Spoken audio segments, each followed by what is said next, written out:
دلچسپ معلومات، حقائق، خبریں، جرنل نالج اور حیرت انگیز واقعات کے بارے جاننے کے لیے سبسکرائب کیجیے ہمارے چینل کو اور بیل آئیکن کو پریس کر دیجیے۔ بسم اللہ الرحمن الرحیم۔ فری انفو ٹی وی میں آپ سب کو خوش آمدید۔ ناظرین، آج کی اس ویڈیو میں آپ کو ہر دل عزیز کامیڈین افتخار ٹھاکر اور سہیل احمد عرف عزیزی کی زندگی اور کیریئر کے بارے میں مکمل تفصیل سے بتانے والا ہوں۔ افتخار ٹھاکر صاحب کسی تعارف کے محتاج نہیں۔ ٹھاکر صاحب 30 جولائی 1962 کو میاں چنو ضلع خانوال میں پیدا ہوئے۔ آج کل لاہور میں رہائش پذیر ہیں۔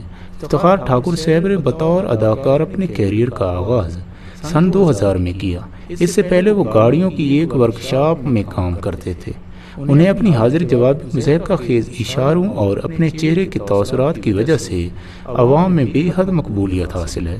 ان کے شہرۂ آفاق ڈرامے ڈبل سواری، لاہوری گیٹ اور ڈان نمبر 1 ہیں۔ پیار کی FIR ان کی لاجواب فلم ہے۔ سٹیج ڈراموں میں وہ اپنی اداکاری کا لوہا منوا چکے ہیں۔ اس کے علاوہ ٹھاکر صاحب ٹیلی ویژن کے مختلف پروگراموں کی زینت ہیں۔ اللہ پاک ٹھاکر صاحب کو عمر دراز عطا فرمائے اور ہمیشہ خوش رکھے، اور وہ یوں ہی عوام الناس کو اپنے فن سے محظوظ کرتے رہیں۔ سہیل احمد عرف عزیزی کامیڈی کی دنیا کا بھی تاج بادشاہ۔ سہیل احمد عرف عزیزی 1963 کو گوجرانوالا میں پیدا ہوئے۔ انہوں نے BA تک تعلیم حاصل کی۔ دوران تعلیم ان کا شمار ہاکی کے بہترین کھلاڑیوں میں ہوتا تھا۔ سہیل احمد صاحب کے والد صاحب DSP تھے۔ ان کے 2 بھائی پروفیسر اور 1 بھائی صحافی ہیں۔ سیکنڈ ایئر کے دوران جب انہوں نے پہلی فلم تخت یا تختہ دیکھی تو ان کے اندر کا اداکار جاگ اٹھا۔ سہیل احمد کی ملاقات نامور فنکار مستانہ سے ہوئی تو مستانہ صاحب سہیل احمد کو لیجنڈ اداکار فخری احمد کے پاس لے گئے تو سہیل احمد نے انہیں اپنا استاد بنا لیا۔ یوں فخری احمد کی شاگردی میں انہوں نے پہلا ڈرامہ 1983 میں لاہور میں جمالات کمالہ کیا۔ ان کے مشہور سٹیج ڈرامے کالی چادر، شرطیہ مٹھے، فیکا ان امریکہ اور ایک تیرا صنم خانہ وغیرہ ہیں۔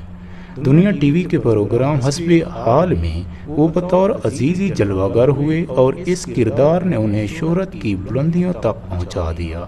آج کل بھی وہ کئی روپ میں نظر آتے ہیں۔ وہ صدارتی ایوارڈز، حسن کارکردگی اور ستارہ امتیاز حاصل کر چکے ہیں۔ سہیل احمد صاحب کو دنیا ایک لیجنڈ فنکار کے طور پر جانتی اور پہچانتی ہے۔ اللہ تعالیٰ ان کو ہمیشہ خوش رکھے اور لمبی عمر عطا فرمائے، اور وہ یوں ہی عوام الناس کو اپنے فن سے محظوظ کرتے رہیں۔ ان ویڈیو کو لائک اور شیئر کرنا مت بھولیے گا۔ اپنا بہت سارا خیال رکھیے گا۔ اگلی ویڈیو تک کے لیے خدا حافظ۔